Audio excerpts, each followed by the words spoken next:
Alright, old habits. Old habits appear to die hard. It is 10:09. 10:0 freaking 9 at night.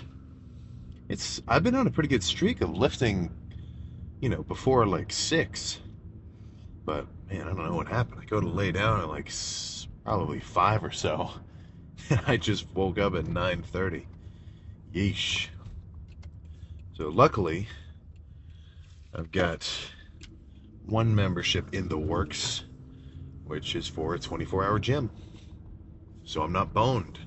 That has happened before. Not just me sleeping in, or well, that doesn't even count as sleeping in. That's just fucking being irresponsible. But if your gym closes at 6 or so, you kind of screw it a little bit, man. You gotta lift early. 24-hour gyms are the way to go. The school rec center, they're open till 11, which is pretty good, but I didn't have time to get a full chest and shoulder workout in there before 11. So driving over to the 24-hour gym. Luckily it should be empty, so won't have to worry about waiting for any kind of equipment or working in with anybody.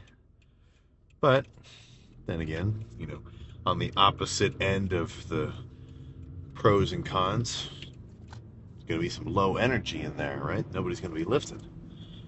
And not that that's really going to bother me, though. Honestly, I like when I'm in a gym that's got some people moving around doing stuff.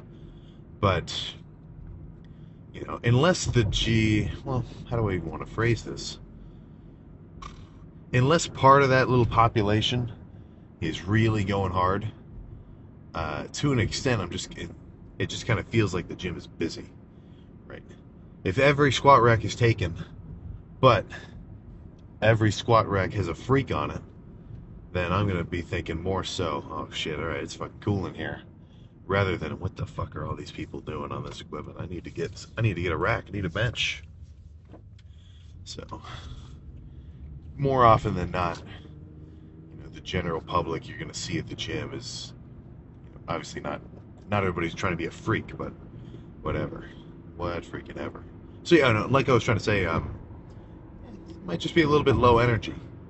Now that's not to say that I think I'm going to have a bad lift. No freaking chance. I wouldn't mind if the gym was empty every time I went, right? Because I got a little bit of a checklist that I want to check off. Lift some heavy weight, get a pump, check the pump. Fuck, man, I guess that's it. Just three little goals each left.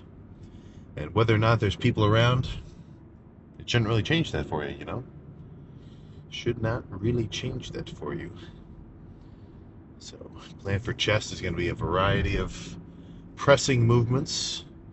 I could foresee some Smith machine. Yeah, I can kind of just foresee some Smith machine. I don't know. I'll see, because, I've got 3 big ones at my disposal. I've got incline dumbbell, incline barbell, and incline Smith machine. Now, though, there are some differences, obviously, with the incline dumbbell. I would say it's a lot more, like, the workload of the set is much more constant, because you can be at the top with the dumbbells in, like, what you'd call the resting position, but you're still flexing your pecs super hard because the dumbbells want to fucking, fall off to your sides. So it's kind of more of a constant burn with the incline dumbbell. Then incline barbell, you don't have that, you don't have to activate your chest so much at the top. So at the lockout, you can kind of take a moment, sort of recover just a touch, take a couple of breaths, and then go for another rep. But it's still a free weight. And then with incline Smith, same deal. You don't have to activate so many stabilizers, so you can kind of be a little bit more brutish with your last couple of reps. And you don't have to worry about a spotter because you can just re-rack it. So but they're all pretty much doing the same shit, hitting my upper chest. I'd say hitting the whole chest, but I try to bias the upper chest. That's why I do the incline. So, You know, they're all doing the same stuff, basically, but there's a few key differences as well. So, let's say I just want to do incline dumbbell, and there's no real reason beyond the fact that I'm just thinking to myself, okay, incline dumbbell is probably going to feel pretty good. I'm sure, like, subconsciously I'm going through a bunch of, like, factors and, like, oh, okay, my shoulder feels like this. Everything feels like, okay, I bet this would be good. I'm not really thinking about it like that. It's more so I walk in, I'm like, fuck incline barbell, let's do Smith machine. Let's just do hammer strength press, whatever. You know, just over time, you'll kind of get a little bit of a sense for what you know is going to feel good and what you know isn't. And I think that that's a pretty solid way to go about your training. But whatever. So chest is going to be probably 5 or 6 sets of heavy pressing, 2-ish sets of, you know, more of a squeezing, stretch, isolation kind of movement, maybe some flies or pec deck. But the workout doesn't have to look like that. You know, maybe I could do 2 sets of heavy pressing, and then do some flies, and then go back to pressing, and then go back to flies. Or who knows, maybe incline Smith machine will feel so good I'd want to do 8 sets of it. If it felt good, I'd have no problem with that, you know. But we'll have to see. But typically, I'd say your chest workout should be composed of the first half, maybe a little more than the first half, of heavy pressing, right? And then the end, you're trying to get a big stretch with some pec deck, maybe some cable flies, shit like that. Really just finish off the pump, and you should be good. Now, I'm not saying that's the best way to do it, but that's how I like it. And then shoulders is just going to be a bunch of lateral raises. Oh yeah, I forgot that I split up side and rear delts. Yeah, shoulders is just going to be 8 sets of lateral raises. That's perfect. And then calves at the end. So no point just hypothesizing what we're going to do. Why don't we just get in there and find out? All right, so after an extensive warm-up of single arm push downs, base pulls, a little bit of like rotator cuff work, some crossbody flies, I came over to the Smith machine, did 1 plate for like 5, 2 for 5, 3 for 2, 3 and, you know, a quarter for 2, and this is going to be about as heavy as I want to go. You know, I was kind of hoping I'd feel so strong that 3 plates and a 25 would be like, all right, let's do 4. But what are you going to do? You know, close enough.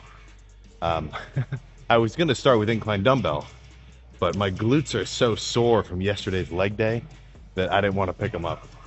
So, you know, another perfect example of making use of specific machines for specific reasons. But let's just get a straight set going here. Aim for, as a pessimist, I'd say 6 reps may be possible as like the lowest end, but I'm gonna aim for 12. So let's throw this shit around. Good.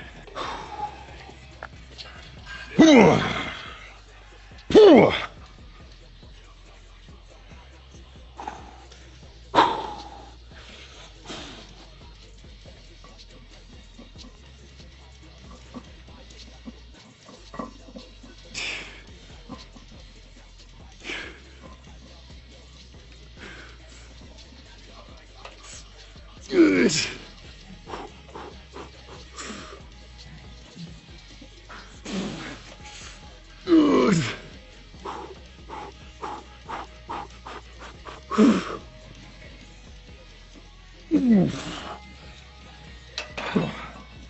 Okay. That might have been just slightly too heavy. But that was a good set for sure. I definitely stimulated my pecs with as much weight as possible for, you know, close to 8 reps. Let's drop the 3 plates and repeat the process.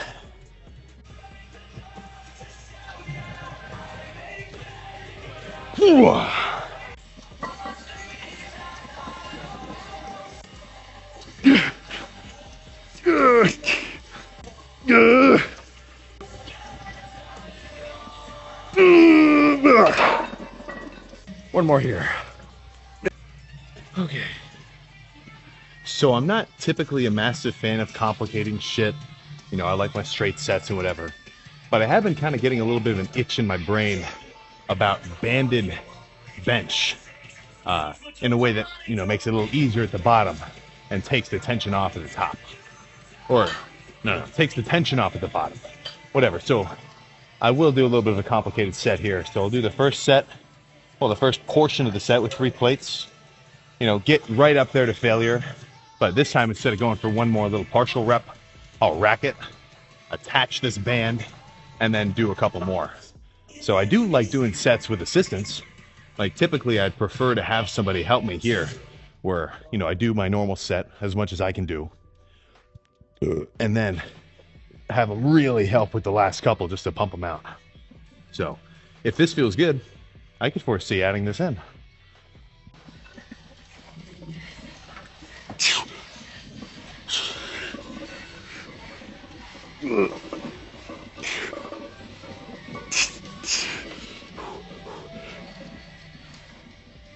Yeah.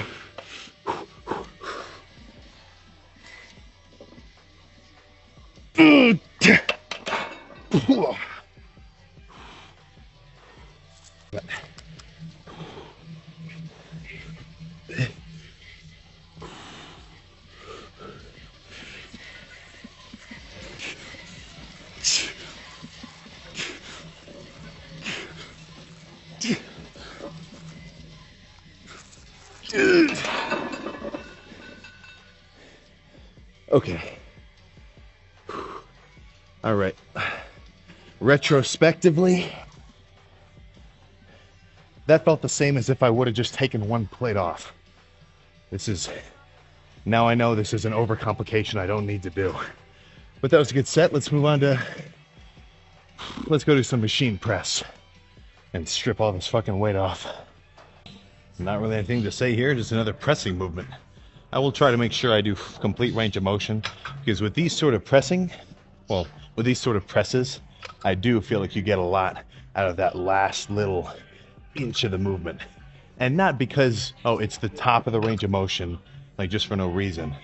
With these, especially when the handles kind of converge a little bit, I feel like you get a good, like, fucking, you're not just extending your pecs, or extending your arms, you're almost pulling them inwards with your pecs.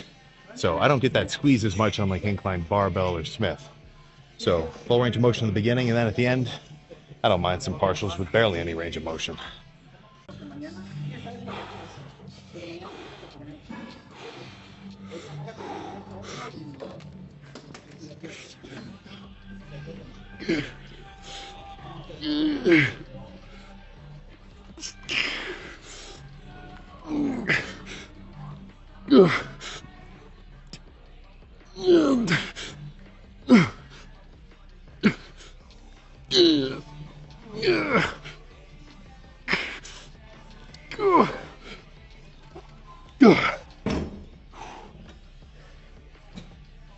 One more.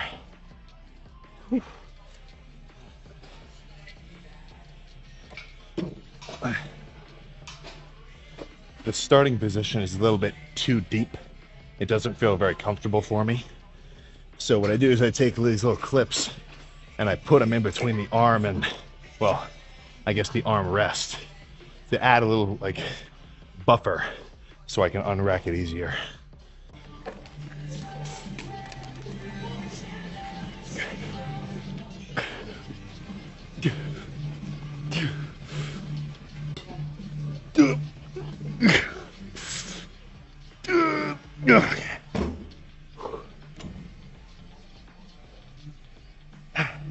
Stark contrast between those last 2 sets in terms of their execution. But both of them I can totally guarantee are adding to a solid pump. Let's do a movement I haven't done for a while, but I do like. Not to hype it up or anything. So back when I was lifting at the high school gym, because what would happen is I had a study hall in the cafeteria right over the weight room. And I knew the weightlifting, like the weight class coach, so he'd let me come work out down there. So this is a go-to fly movement, just because all they had was free weights. They didn't have a pec deck. So I do laying on the floor pec flies. And why I like it on the floor more so than like on a bench is because you're not going to rip your pecs off on the floor.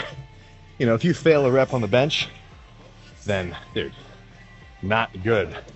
So also, you're going to kind of subconsciously want to go lighter if you ever do dumbbell flies on a bench, because you're not going to want to push it, because I mean, this is a very freaky situation. You know what I'm talking about? But on the floor, not only if I fail, I can just drop it, but also it can kind of give me a little bit of an assisted rep towards the end of the set, because it can kind of stop my momentum and I can pull it back in. I did a feeler rep with the 75s, and then with the 100s, the 90s will be the sweet spot for me right now. And with these, you're definitely going to get a little bit more out of it if you can manually, like, you know, pop your pecs, because you kind of want to be able to pull with your chest. And even though you're holding the dumbbells above you, up here you should still be trying to flex. So let's do at least one of these. If it feels good, I'll do two. If it feels really good, I might just finish with them.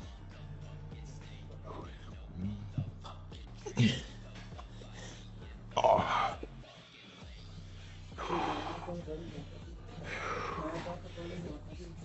Okay. Yeah.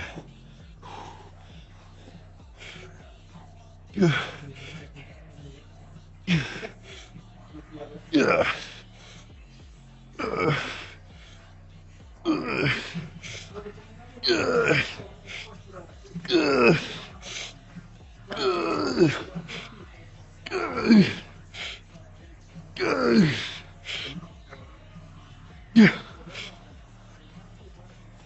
Yeah. Okay. I remember that feeling better. All right. Let's just leave that, move on to something else. But this was a fucking, well, I guess not daily. I didn't hit chest daily. But every chest workout in the early days, this was going on. I guess I just don't like it that much now. That was a good set, though. Let's do some cables. All right, so only 2 more sets left, because I've been, you know, I'm on an 8 set per body part kick at the moment. So I think 1 set of straight up flies. So pretty heavy weight. I mean, what the cable stack says is 57.5. Whether or not that actually translates, you know, whatever. Half the stack-ish. And just fucking gonna try and burn out as much as possible. Now, the set after this, I'll make it a little more complicated. So I'll do the same thing, like same weight, pretty much same reps, but then I'll drop the weight in half and do more so bent over flies. It's still doing the same shit, you know, stretching the pec, contracting it with the cables, but standing up like here versus bent over, it's just a different way to go about it. So 2 more, then we can check the pump.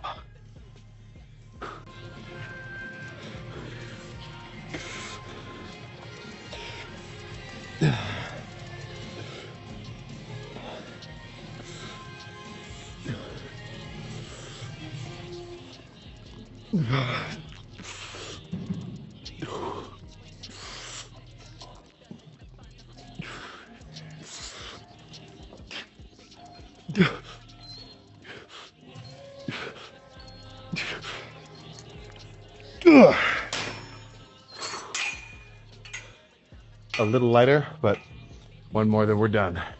With chest, that is.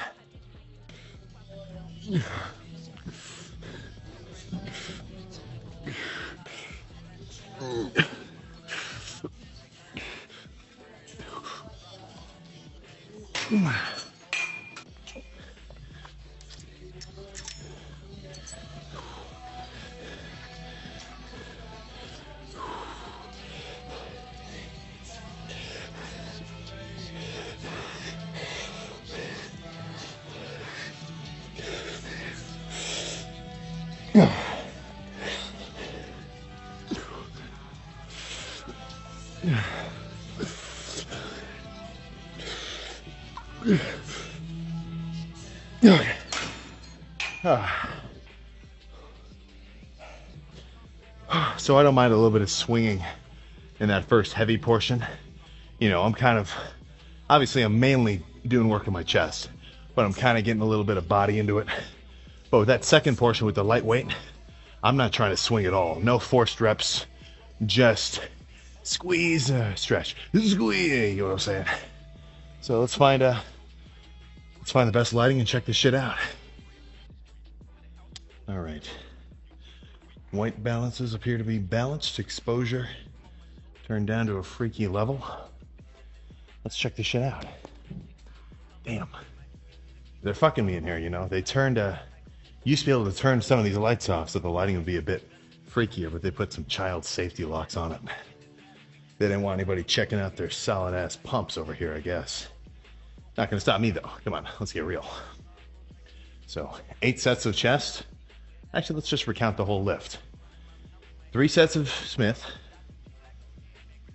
2 sets of machine press, 1 set of dumbbell flies. Wait.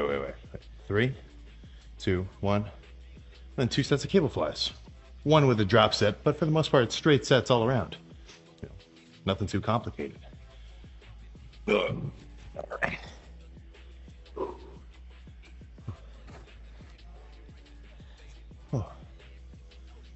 All right, and we're pumped. I'm not surprised, but I'm always enthused.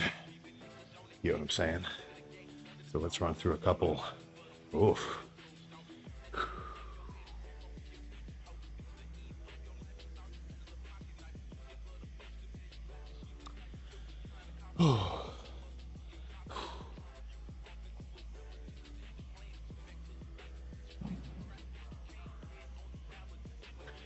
Dude, shit.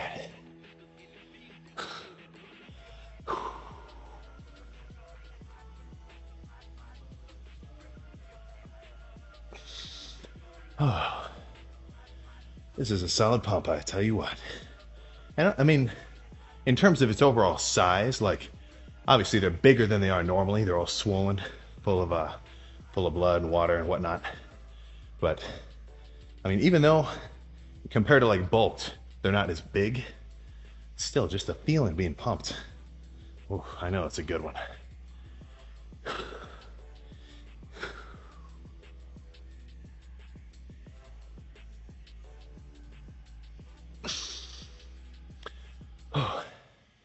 It's getting hard to fucking hold these poses. Even though I only did 8 sets, they were pretty freaking hard. Let's think, what else is there left? Maybe a solid vacuum.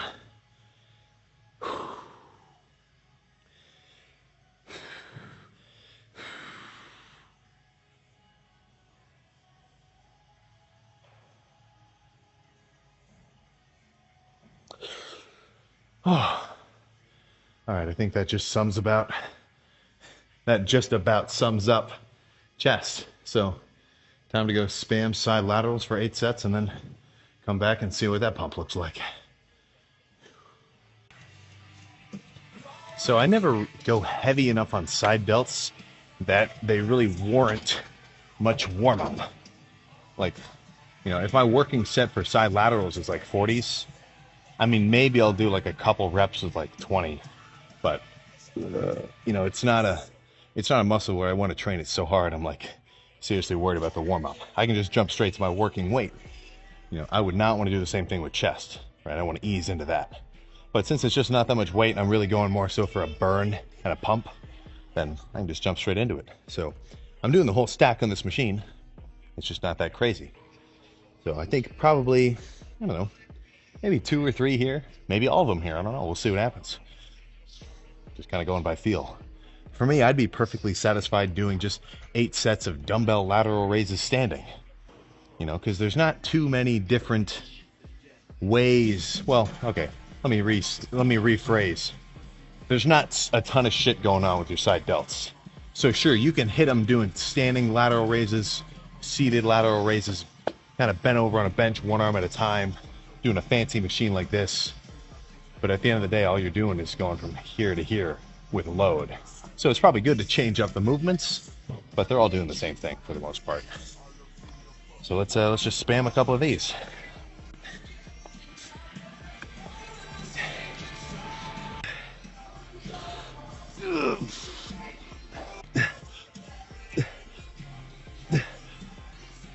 Okay.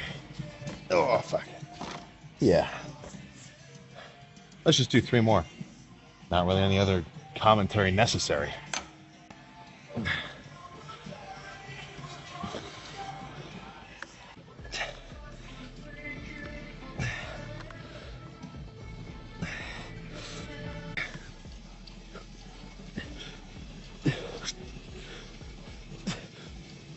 Okay.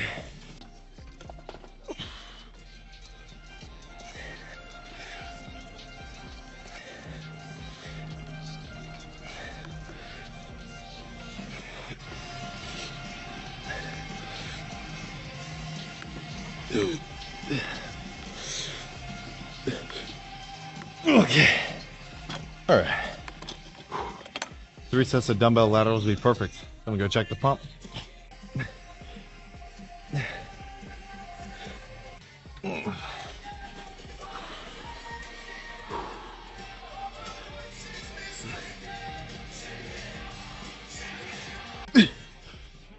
Okay. All right, one more.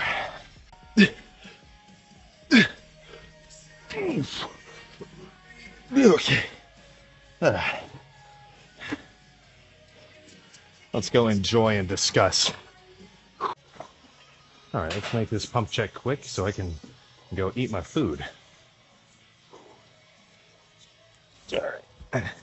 I'm definitely not putting this shirt back on. It's fucking drenched. Okay. So this is one thing too. If I remember, I was doing that set of on the floor dumbbell flies, and so, I remember this is way back. Somebody was like, "Dude, the gym floor is dirty. What are you doing? Are you a fucking baby? Who cares, man? You don't go to the gym to stay clean. Like, what the fuck are you talking about?" That I don't know why I was very passionate when I was talking to that guy back then. I was like, "Dude, who cares?" I was probably hyped up mid-lift also. But side delts pumped. Oh, I'm noticing a little something for sure. A little bit of vascularity going.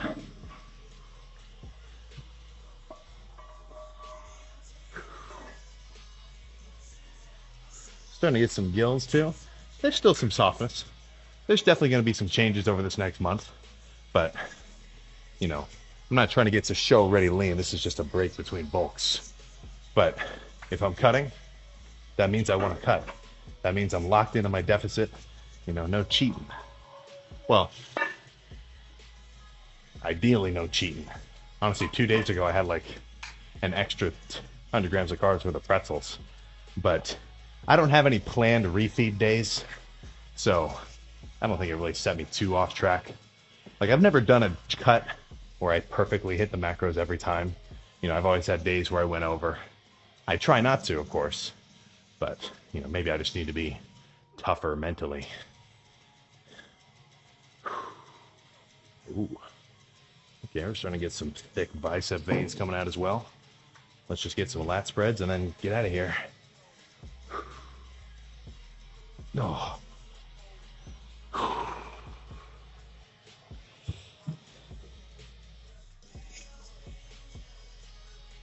Oh.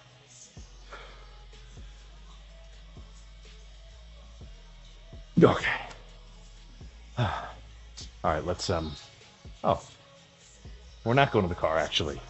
Let's see what's next. All right. So I didn't plan on staying here this late.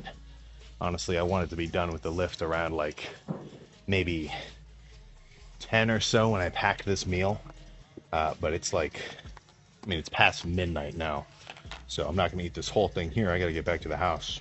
But I got a pound of top round. Left at 127.5 degrees in a sous vide machine for about 5 hours. And then pan fried in avocado oil, high heat for 1 minute each side to get a little sear going. And of course I ruin any culinary articulativeness by dousing the whole thing by cutting it all up and just dousing the whole thing in Kroger hot sauce. But you know, post-workout, it's not like I'm itching to get some protein in my system. I'm not thinking to myself, okay, I just finished the workout. I need some fucking protein quick, or else I'm gonna fucking disintegrate. Like,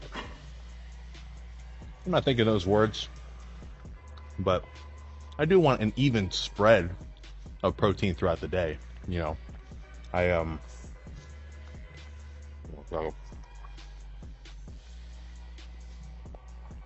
I am a little less sensitive. Or not sensitive, what am I thinking? If I were to eat 100 grams of protein at one sitting, I don't think it would really, I'm not going to get worked up about it. You know, I see a lot of people saying like, oh, you can only absorb 40 grams of protein in 2 hours. The rest you're just going to pee out. Look, man, I mean, I don't think you're exactly right, but I don't think you're exactly wrong either. You know, on two opposite extremes, right? I'm working with about 250 grams of protein per day. I could eat all of it in one sitting during like one meal of the day, or I could evenly spread it out across the whole day and have a steadier flow of amino acids in my bloodstream or whatever. You know, it's definitely going to be better to lean towards there, right? So, but, you know, don't freak out. You know, when people, that's just so weird. I'll see like somebody eat more than 50 grams of protein in one meal. All the comments, you're not going to absorb that extra. Come on, your body knows how to handle shit. But, so I got the steak. I might sit here and scratch at it for a couple more minutes. And then I was kind of running short on my calorie limit for the day. Right now, once I eat this, and then I have a little bit of leftover ground beef and like cheese, kind of like Sloppy Joe style in the fridge. Once I eat this and that, I'll be at about 2,400 calories. So honestly, I think that'll probably just be it for the day. So I don't have room for 60 grams of carbs worth of like a pack of Ben's instant rice. So paired with the steak, I just have some of these low carb tortillas. So rather than like, you know, 25 grams of carbs in one tortilla, you know, these are made with like a ton of insoluble fiber. So instead of that 25 grams, it's only 5. Just by taste, you wouldn't know the difference, you know. I will say this, some of the keto smart options like the keto bread or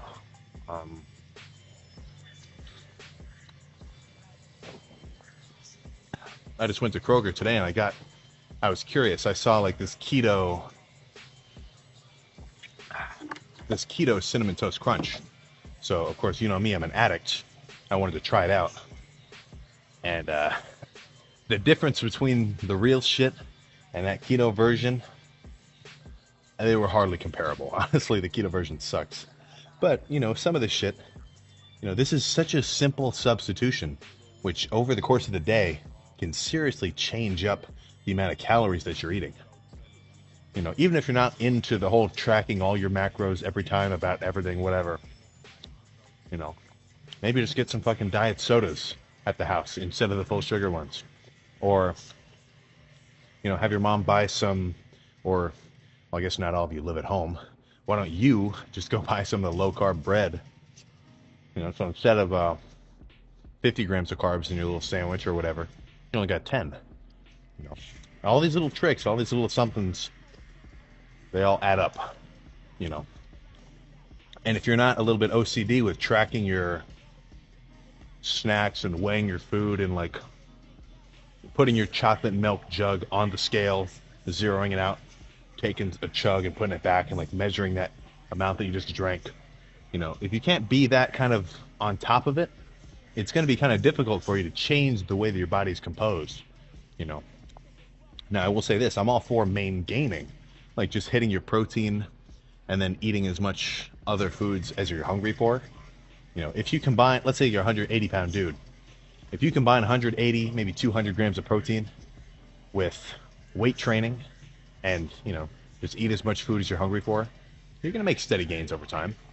But if you want to do a legit bulk and a legit cut, then it's going to be pretty freaking important for you to get into this whole macro tracking bull crap. Now, obviously, I don't think it's bull crap. I'm just I'm trying to relate to you if you're not sold on the idea. But I'm going to scratch at this for a little bit longer, then we get in the car.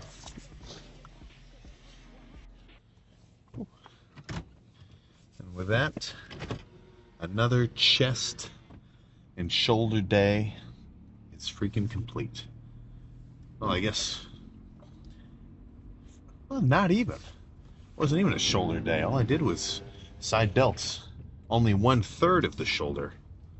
Huh. What am I freaking talking about? It's only a third of a shoulder day. But I mean, I don't really need to work rear delts. No, I don't need to work front delts. They're pretty big. They're big enough relatively to everything else. So, side delts on their own, solid freaking pump. So plan now is just go home and finish this little packet of steak, or a little meal prep thing of steak. Maybe chill for a minute. Finish that. Yeah. So typically, what I do is I'll cook up about, because I'm not a huge prepper, but I will kind of prep some stuff. So I cooked up when I make a ground beef, right? It comes in a pack of a pound. So typically, I'll just do the pound. It makes it a little bit easier, just going by the pound instead of like doing half a pound and then doing another half a pound later. So I don't eat the whole thing at once. A pound of ground beef, that's about 80, 90-ish grams of protein. Not that I think I won't absorb it and use most of it if I eat it all at once, but I want to spread it out. I want to stay full for longer periods. So if over the course of 4 hours I could eat 80 grams of protein at once, or 50 grams of protein twice, 40 grams of protein twice, I mean, that just makes more sense. But typically I'll make that little mix of either just keep it plain in a cup, or plain in a bowl, eat maybe half of it, just saran wrap it for later. I don't even know where I was going with that. That's how I do it. Yeah, I don't do half a pound at once. I'll just do a full pound and kind of scratch at it for a little while. But tomorrow I'll do a whole full day of eating. So I've got a busy day tomorrow. I've got a couple of actual classes. So I've got 8:30 as one of my technical electives that I have. It's like a sculpture class. It's kind of fun. Definitely just a little bit of just something to change it up from my normal math and physics and thermo stuff. Plus, that class is one of my favorites this year, or this semester, because it's got 2 dudes from the gym that I know in it. So, it's a bunch of kind of art major dudes, and then just us 3 lifters in the corner having a good time, which is perfect. Which is freaking perfect with me. So, I'll probably prep a little bit of food. That'll be kind of funny. Just pop a squat in one of the fucking engineering buildings and just chow down on whatever I end up eating. But I could. I could still eat similar kinds of foods to the last cut, or no, the last bulk. I just have to eat less of them. Like I always say, if I hit my macros of 250 grams of protein, obviously coming from a dedicated protein source like meats, fish, dairy products, stuff like that.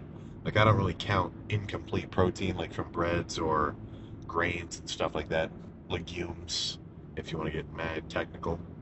But if I get that 250 grams in of protein, of solid protein, obviously, if I hit my 50 grams of fat and my 250 grams of carbs from, my cereal or random treats, I'm still going to be in a deficit. But I wouldn't want to do that because those foods aren't very filling. Those are calories which I could eat 500 calories worth of. If I had a 500 calorie bowl of Cinnamon Toast Crunch and whole milk, that probably wouldn't fill me up as much as if I had a 500 calorie plate of keto bread hamburger buns with, some lean ground beef with fat-free cheese and 0 sugar barbecue sauce mixed in, kind of as like a little sloppy Joe style, plate. 500 calories of that is going to be a lot more filling.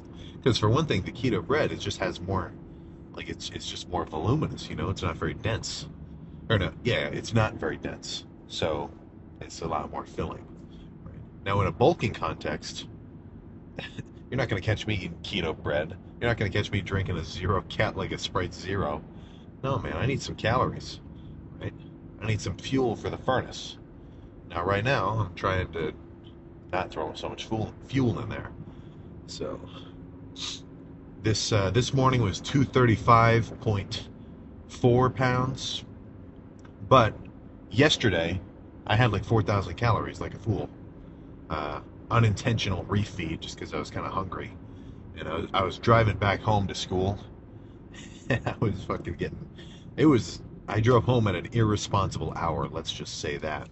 So, I stopped at Sheetz. I got some Sheetz chicken sandwiches to tide me over, which threw me over my calorie limit like a chump. So, I think another couple of days at 2,500, we should probably be floating around maybe 233, maybe 232 pounds ish, something like that. We're not dropping weight off by the slice, like 2 pounds, 3 pounds a week, because that's not the point. I'm not doing a deficit that's that steep. Like, I'm definitely trying to be in a deficit. I'm getting leaner as time progresses, but your day-to-day weight can fluctuate like crazy. If I were to kind of just stop drinking water at like 3 o'clock today, and maybe only drink a little bit, whatever, go to bed early, and then sleep in until like maybe noon the next day, I could get on the scale and be like 3 or 4 pounds lighter just because I'm a bit more dehydrated. Like, I've got just less water in my system. Because you got to think, at around 230, a 2 pound difference, it's less than 1%. So, your body's mainly water, so your day-to-day weight is going to fluctuate just a touch. What you're really kind of looking for is a weekly trend. But, I'm not really hitting like a massive steep decline of calories, or of weight. It was kind of more of an initial drop, like a very steep drop right when the bulk was over, and then now kind of a steady, slow downward slope. But that's what I'm going for. I'm not trying to lose strength. I'm trying to hold on to as much muscle as I can, and just trim a little bit of fat off before the next bulk. I'm not going to stage ready, not even close, but do have maybe 3.5-ish more weeks. I think we'll probably get to maybe day 60 or so, and then I'll cut it. I'm much more inclined to cut the cut short than I would be to extend it like the bulk, So, yeah, another couple of weeks, I'll just get a little freakier. Get a little bit of, what's the word? Get a little bit of a hint, or not a hint, a little bit of a better idea of just how I'm looking. Because sometimes you don't really notice imbalances and stuff like that until you get a little bit leaner and you can really see what you're working with. So one thing that kind of jumps out at me, not brutally, but triceps, that is one thing that I will be focusing on directly. Well, okay, obviously I'm focusing on everything directly, but I am going to give triceps a little bit of special treatment for this next bulk. Maybe I'm going to, well, for one thing, I'm going to change up the training style. Probably out of everything, triceps will get changed up the most significantly, especially in terms of exercise selection, because I seriously need to bias overhead stuff, really work the long head, because when you're doing like a double bi flex like this, you want your tricep to fucking hang off your arm. So bis are looking good, tris are lacking just a touch. But other than that, man, I just want some more meat all around. Big legs, big chest. Back and shoulders are doing pretty good. I will say that. Back and shoulders are pretty freaky for me. I've always had kind of a big back. I kind of went a couple of months not even really hitting back on a consistent basis. I think on one of the last bulks, maybe a bulk or two ago, because it was kind of a little bit ahead of the game. I wanted to get chest a tad bit bigger. But, if you've got a lagging body part, which is most likely, which is more likely, maybe give it some special treatment. Maybe hit it a little bit more frequently. Maybe try to change up your training style with that specific body part with a little bit more, emphasis, because you got to figure out how it works. If your chest is growing, guess what? Your chest training is probably good. If your back is lacking a tad, then you got to focus a little bit more on your back. Maybe find out how people are doing it, what you're doing wrong, potentially, shit like that. Now, if you got a muscle that's ahead of the game, like for me, my shoulders are pretty much all right, I would say, relatively to everything else. When I'm actually bulking up, I don't even really hit them on a consistent basis. Maybe once every, honestly, probably once every week, max. Honestly, I mean, this last bulk, I hit them, maybe once every 2.5 weeks. Just because they're there, you know? So I want my arms to catch up, so I'll chill out on them. But more likely than not, you don't have a body part that's ahead of the game. You got a couple that are lagging behind. So, not to say that that is a serious problem, right? But it is something that you should take into consideration when you're kind of trying to design your own little training style or whatever. Or I guess if you want to get a coach, then I guess they'll deal with that for you when they come up with your program and stuff like that. I'm not really a massive coach fan, but you do what you want to do. So, home, food, TikTok, I presume. Nothing else, man. I cleaned my kitchen today. Did all my laundry. Room is nice and clean. All my homework's done. I'm on my A game right now. That's how it should be. That's how it freaking should be. Hopefully I don't. Hopefully I didn't like miss a Canvas notification or something. I'm not a massive Google Calendar fan, so sometimes shit'll sneak up on me. But I'm sure a solid portion, honestly, probably the majority of you guys are in school of some sort, either college or high school. Make sure to balance that shit out. Like, I'm not saying skip out on your studies, of course, but for me, it's always been a bit easier to kind of cut back on, let's just say, social extracurriculars, to get technical. Me and my brother, we've kind of got this friend group from high school. We'll all kind of come over, hang out, whatever. And, like, they'll go out to this one bar in town, and I'm like, shit, man, I gotta stay home and eat. Or, some shit like that. And, I mean, for me, that's kind of normal. Just in general, I'm a little bit, like, I don't have a problem being kind of reclusive like that. Like, not that I'm not social, but, I got my own shit to do sometimes. But I could definitely foresee a pretty solid majority of you guys struggling with, with wanting to cut back on that sort of thing. FOMO is a pretty powerful phenomenon. But then again, you got to think to yourself, what are you gonna enjoy more later on? That one night of doing just random BS, or knowing that you were on track. And that's not a rhetorical question either. I'm not saying you should totally cut that shit out, right? But ideally, you have a pretty solid balance. Maybe plan ahead if you're ever gonna. Yeah, in the summertime, not as much now. Everybody's kind of dispersed and gone their own ways to different school, whatever. But we'll like whenever we got like a day trip planned or some shit like that, like Cedar Point or like whatever, just plan accordingly. You can balance this shit out, unless you're like insanely strapped for time with, work, this, that, and the other, whatever your responsibilities. I think you can come up with an hour and a half in your day. Well, I think you could come up with an hour and a half of the day. Whether or not you actually want to put that effort in, that's on your end. So let's ooh.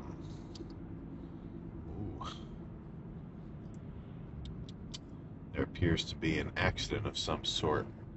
Let's drive nice and slow. Try not to stir the waters.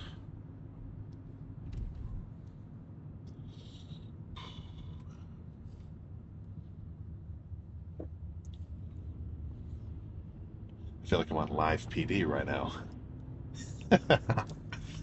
Yeah, I don't know what was going on. But unrelated to that guy, home, food, shower off, I'm so sweaty.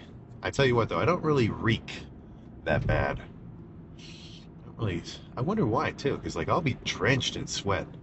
And, I mean, unless I'm nose blind, I guess I just don't smell that bad. But If you know that you fucking stink, dude, come on, that is the fucking worst feeling. Wear your freaking deodorant. You know, get your oh god, what's it called? Get your Dr. Squatch. I love that stuff. So now I'm just really saying random BS. Home, food, sleep, cardio in the morning, and then tomorrow is back and rear delts. I foresee back being a solid ASS pump. So ideally, you'll do the same thing. Maybe not back, but just get a solid pump. Hit your macros, be it bulking, cutting, essentially just main gaining. You know, hit your protein, get your protein shakes in, whatever. Take your multivitamin and fish oil, ideally. Your creatine, your pre-workout. And just keep grinding, man. Day in, day out. You know the deal. So I will see you next time.